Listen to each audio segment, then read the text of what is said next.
Bulletin की शुरुआत इस वक्त की बड़ी खबर के साथ करेंगे। आपको बता दें कि समाजवादी पार्टी नेता स्वामी प्रसाद मौर्य ने एक बार फिर से विवादित टिप्पणी कर दी है। हिंदू धर्म पर आपत्तिजनक टिप्पणी की। हिंदू नाम का कोई धर्म नहीं। स्वामी प्रसाद मौर्य ने कहा है कि हिंदू धर्म धोखा है। ब्राह्मणवाद को हिंदू धर्म बना दिया और धर्म के मकड़जाल में फंसाने की साजिश की जा रही है। ये बड़ी खबर आपको इस वक्त की हम बता रहे हैं, जिससे अब आने वाले समय में ये कहना गलत नहीं होगा कि फिर से यूपी की राजनीति में बवाल होने वाला है, क्योंकि स्वामी प्रसाद मौर्य के एक बार फिर से बोल बिगड़ते हुए नजर आए। हिंदू नाम का कोई धर्म नहीं होता, स्वामी प्रसाद मौर्य ने कहा। इसके अलावा ये भी कहा कि हिंदू धर्म धोखा है। और ये भी आपको जानकारी दे दें कि आगे कहते हुए नजर आए कि ब्राह्मणवाद को हिंदू धर्म बना दिया गया है। ऐसे में आदिवासियों को, इसके अलावा दलित को लगातार साजिश उनके खिलाफ रची जा रही है।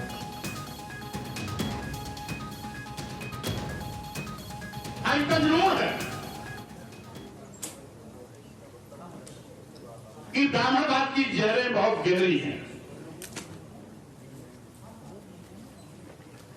और शारीरिक विषमता का कारण भी ब्राह्मणवाद ही है। हिंदू धर्म नाम की कोई धर्म है ही नहीं। हिंदू धर्म केवल धोखा है।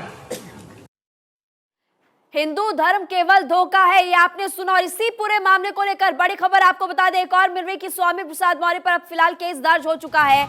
उनकी इस टिप्पणी को आपने सुन लिया और इसी टिप्पणी को लेकर एक बार फिर से स्वामी प्रसाद मौर्य की मुश्किलें यहाँ पर बढ़ती हुई नजर आएगी, क्योंकि हिंदू धर्म पर जो विवादित टिप्पणी की है, इस पूरे मामले को लेकर अब केस दर्ज उन पर हो चुका है। देखना होगा किस तरह से उन पर अब कार्रवाई होने वाली है। लेकिन आपने फिलहाल वो टिप्पणी सुन ली जिसपे उनके बोल बिगड़ते हुए फिलहाल नजर आ रहे हैं। हिंदू धर्म को लेकर एक बार फिर से टिप्पणी करते हुए नजर आए स्वामी प्रसाद मौर्य।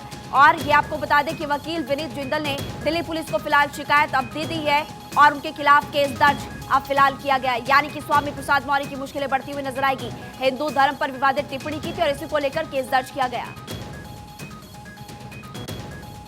अवनीश विद्यार्थी इस खबर पर और ज्यादा जानकारी विस्तार से देंगे। अवनीश, इस पूरे मामले को लेकर हालांकि अब फिलहाल केस दर्ज हो चुका है, लेकिन ये बोल क्या रहे हैं? क्योंकि हिंदू धर्म को लेकर लगातार एक बार नहीं कई बार वो इस तरह की बातें कर चुके हैं।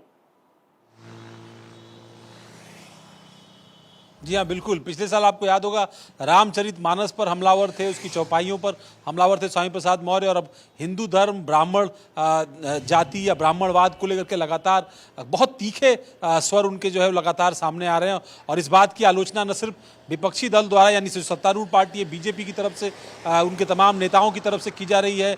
अखिलेश यादव को घेरा जा रहा है, उनकी पार्टी को घेरा जा रहा है, बल्कि समाजवादी पार्टी के अंदर भी जो नेता हैं वो भी नाराज बताए जा रहे हैं। खासतौर पर ब्राह्मण और क्षत्रिय तबके के जो समाजवादी पार्टी के नेता हैं वो स्वामी प्रसाद मौर्य के बार बार इस तरह के दिए जाने वाले बयानों से बेहद आहत हैं। और यही वजह है कि कल उन्नाव में थे मनोज पांडे, जो मुख्य सचेतक है विधानसभा में समाजवादी पार्टी विधायक दल के, उन्होंने भी बहुत तीखा बयान दिया और कहा कि आसमान में थूकने से थूक जो है वो मुंह पर ही गिरती है। तो कोई भी व्यक्ति अगर इस तरह के बात, इस तरह के बयान देता है, वो चाहे रामचरितमानस की चौपाइयों पर दे, रामचरितमानस के महत्व को लेकर के दे, या फिर हिंदू धर्म या सनातन धर्म को लेकर के दे। डिंपल यादव भी मैनपुरी में थी, उनसे भी सवाल पूछा गया तो वो भी इसमें डैमेज कंट्रोल करती हुई नजर आई। और उन्होंने कहा कि नहीं, हिंदू धर्म, सनातन धर्म सबको साथ लेकर चलता है, इसलिए जो है सभी के सभी वर्ग, सभी जातियां जो वो इंडिया के साथ लोकसभा के चुनाव में होंगी।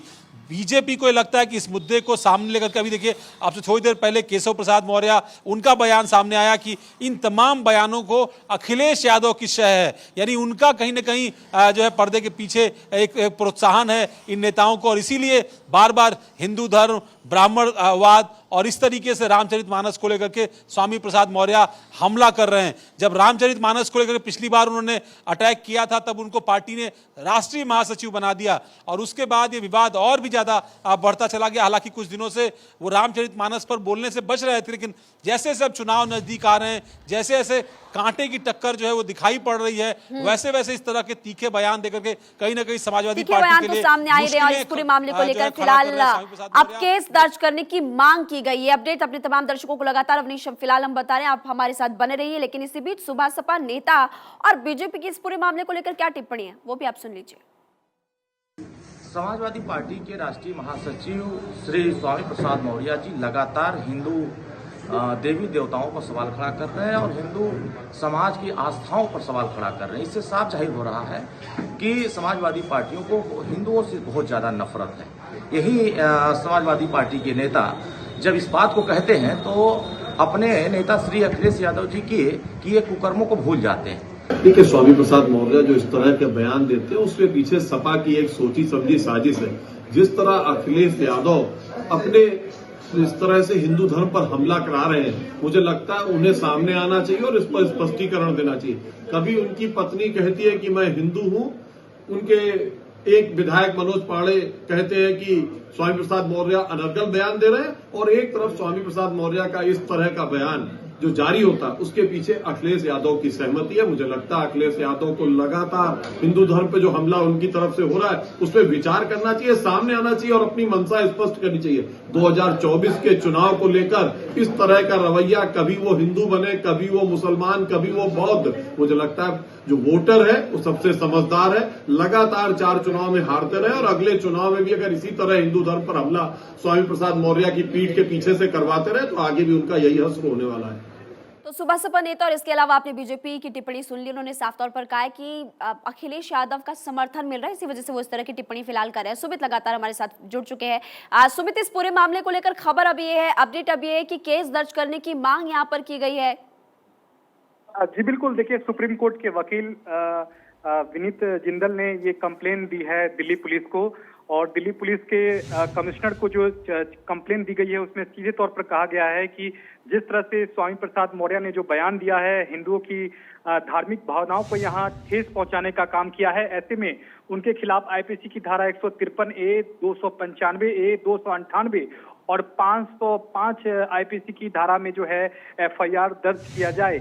जिस तरह से ट्वीट के जरिए स्वामी प्रसाद मौर्य ने जो बयान दिया था उस ट्वीट को भी बाकायदा कोट किया गया है, और इस ट्वीट का स्क्रीनशॉट इस शिकायत में जो है वो कंपाइल किया गया है, और दिल्ली पुलिस कमिश्नर को यहाँ शिकायत सुप्रीम कोर्ट के वकील विनीत जिंदल ने भेजी है और कहा है कि इस मामले में जल्द से जल्द एफआईआर दर्ज होनी चाहिए स्वामी प्रसाद मौर्य खिलाफ। अब ऐसे में दिल्ली पुलिस इस शिकायत को संज्ञान में लेकर एफआईआर कब दर्ज करती है यह देखना बेहद अहम रहेगा। बिल्कुल, काफी महत्वपूर्ण, आप नजर बनाकर रखिएगा, आप लगातार हमारे साथ बने भी रहिए। तो देखिए, अवनीश भी लगातार हमारे साथ जुड़े हुए हैं। अवनीश, पहले तो हिंदू देवी देवताओं को लेकर टिप्पणी, रामचरितमानस को लेकर टिप्पणी, अब हिंदू धर्म को लेकर टिप्पणी, आखिर किसकी शय पर यह सब हो रहा है? पहला सवाल तो ये। और दूसरी बड़ी बात, आपने बैठे बिठाए फिर से बीजेपी को बोलने का मौका दे दिया, विपक्षी पार्टी को बोलने का मौका दे दिया, क्योंकि साल 2024 के चुनाव भी बेहद नजदीक है, और आपने भी सुन लिया क्या कुछ कहा बीजेपी नेता ने।